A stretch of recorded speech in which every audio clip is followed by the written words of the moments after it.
ادبی قافلہ international group Pakistan کے زیر اہتمام 21 مارچ شب 8 بجے آن لائن مشاعرے کا اہتمام کیا گیا، جس کے بانی و منتظم مشاعرہ میاں شمشاد حسین سرائی صاحب اور اس میں نظامت و نقابت محترمہ شبنم مرزا صاحبہ نے کی۔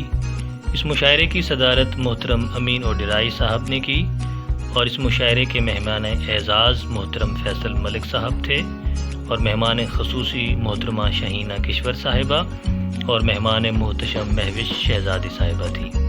آئیے تفصیل کے ساتھ تمام شعرائے کرام کے کلام کی چند اشعار پڑھتے ہیں۔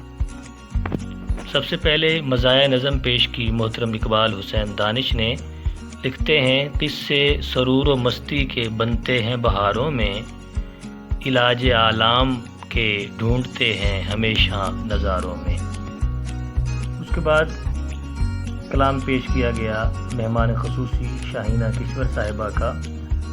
لکھتی ہیں، آہ سوزاں سے نشے من کو جلایا ہم نے، خاک جاں تھی جسے سینے سے لگایا ہم نے، درد کی آگ پہ یادوں کی جو برکھا برسی، لذت ہجر کی حدت کو چھپایا ہم نے۔ اس کے بعد آزاد نظم پیش کی محترمہ معظمہ نقوی نے۔ لکھتی ہیں، سنا ہے اس کے شہر میں جشن بہارا ہے، اب تو وہ پھول بن کر مہکا ہوگا، نہیں معلوم وہ کس کا ہوگا، ہاں مگر وہ جس کا ہے، جس کی وہ بہار ہے، جس کا وہ قرار ہے، اسے تو انتظار ہے۔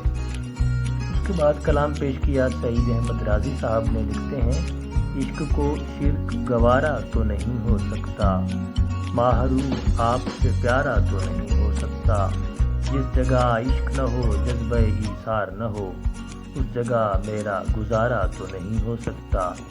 پھر کلام پیش کیا قمر عباس صاحب نے۔ لکھتے ہیں، مجھے نہ دیکھو کیا ہے بیٹھا، خدا سے بندہ خفا ہے بیٹھا، نگاہ سے دیکھے خدا کو بندہ، دل کو دیکھو سوا ہے بیٹھا۔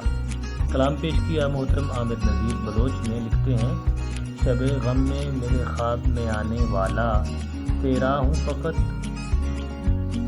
فقط کہہ کے بہلانے والا، کھڑکی نظر سے دیکھ کے وہ یوں گزر گیا، کہ انداز اس کا بھی وہی تھا زمانے والا۔